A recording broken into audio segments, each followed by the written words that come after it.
Yeah, now it's working. Okay, frequently asked questions by a lot of clients. How do we get connected to Anchor Air Fibre? How do we get connected to LIBCONNECT Africa? So for the client, you only need 2 sets of routers.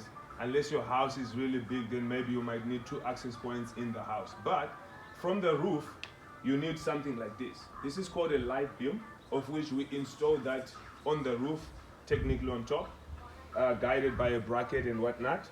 And this comes with the cable inside your house, and then we either connect you with one of these or one of these. So the difference between these 2 router boards is this TP-Link is a dual band. So it will do 2.4 gigahertz and also 5 gigahertz, while this one is only 2.4 gigahertz. So 2.4 gigahertz, we are limited to only 12 channels in South Africa. So for congestion wise, you won't be able to pull so much speed out of this, whereby this now with the 5 gigahertz, you've got a lot of other channels to work with, so you'll be able to get more speed and stuff. So the clients, this is what you need. So if your house, say you're a typical person, you just need your 3 meg or 2 meg, you just want to go on YouTube, you want to do a little Netflix, this and this, perfect.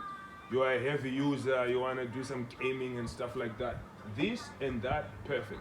And for that, normally we ask 3.5, which is a once-off installation cost, which involves the labor that we take to install, the cable itself, that router, this router, and then you're online. And then monthly, you just pay your subscription. That's what's up. That's how you get connected to our network. So follow us, Anchor Air Fibre, powered by LIBCONNECT. We're out here.